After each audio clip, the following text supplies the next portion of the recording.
Welcome yet again to another episode of Kipawa Media. I'm your host, Douglas Ibole. Raila Odinga passed away in October 15th, 2025. His death has created significant challenges for the Orange Democratic Movement, ODM party, primarily related to succession, internal disunity, and maintaining its political influence ahead of the 2027 general election. The key challenges for the ODM party at this particular juncture after the passing of Raila Odinga has been: one, there is a leadership vacuum and a succession struggle. Odinga was a charismatic leader, unifying force. He was known as Baba. He was the father of Kenyan politics, the father of the party ODM, and the primary national opposition figure for decades. His death has left a significant power vacuum, with no figure immediately able to unite the various factions within the party. An intense internal leadership contest is expected, which could fracture the party if not handled properly. Another issue that ODM faces is the risk of fragmentation and the risk of decline. Analysts suggest that the party may face a natural death or significant decline, a common fate for personality-driven political parties in Kenya after their main leader exits or passes on. There are concerns that the party could be left as political orphans without the guiding presence of its leader. With the passing of Raila Odinga, there are a lot of politicians who are seriously worried about their political future. Most of them were hanger-ons, most of them depended on his leadership and his favor in order for them to actually survive politically.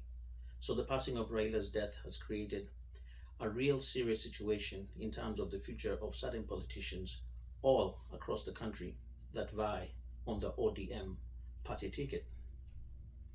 Another issue that ODM faces is the winning grassroots morale and engagement. Raila was very charismatic. He had a large following. He is also known as the enigma of Kenyan politics. Reports from memorial events indicate a decline in morale and enthusiasm among ODM loyalists who feel disillusioned with the current leadership direction and lack of a clear strategy for future electoral success. Grassroots engagement, such as voter registration initiatives, appear to be suffering.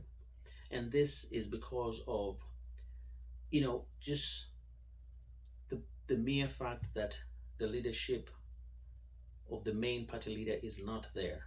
The energy that Raila Odinga had and the energy or the command that he actually gave, or the following that he had, and the people's belief in him is no longer there because he's no longer with us. And this has created a morale problem. And we want to see how the party can be able to navigate this if they stay united and they stay focused with the principles that the leader, who is Raila Odinga, was focused on in terms of good governance, in terms of freedom, in terms of rights, in terms of following of the constitution. Then the party can hold. But if the party starts fragmenting and they start bickering and there's no proper unity and there's no proper leadership in terms of the structure, then the party can actually fall. One last one.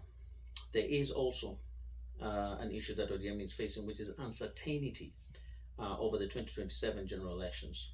The party faces uncertainty regarding its strategy for the 2027 presidential elections. Debates are ongoing within the party about whether to align with President Ruto's coalition or field its own candidate.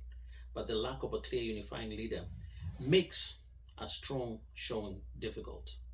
We have certain members of parliament or certain ODM party members who are in the broad-based government, and we have some who are not. And we understand that ODM, Raila Odinga, when he joined Ruto and helped him when there was a Gen Z protest and he was about to be ousted from power, there was a 10-point agenda that they had agreed upon.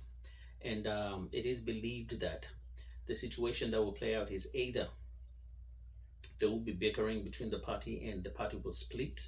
One party going towards a broad-based government and the other party fighting outside on its own, or there will be unity within the party and they'll adhere to the 10-point agenda until 2027, when ODM will now be able to field its own candidate or be able to focus on where the party is going to go as a unit. That will play out. We don't really know how it's going to play out, but there are political pundits who are predicting this, and that. But what I normally say is you can never predict anything until the last few months towards the general elections. That's when there's so many shifts, and that's when you'll know the trajectory and where everything is going to end up, and probably who is going to win the election or which particular side is going to win the election. Over now, there's a lot of speculation, which is good for social media engagement. It's good for, what do they call it? For the algorithm. And also some people have to pay some bills, so they have to speculate day and night what is going to happen. But for me, I let it play out until the last 6 months. The last 6 months towards the election, that is the time you actually focus on what is happening in the political scene and the political field, because that is the time there's very, very serious shifts, and that is when you can tell which wave is going to take the election. These factors point out to a period of significant turmoil and potential realignment for the ODM party as it attempts to transition from a movement centered on one man to a more institutional party.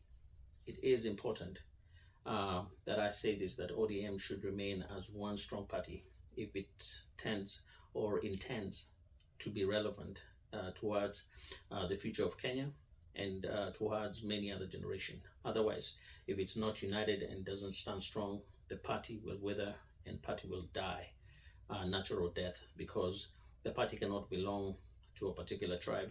ODM is a national party, and it should have national representation and structures that accommodate each and every person from each and every place in Kenya that is willing to vie under its party ticket and also adhere towards its party rules and regulation and vision and what the party believes in.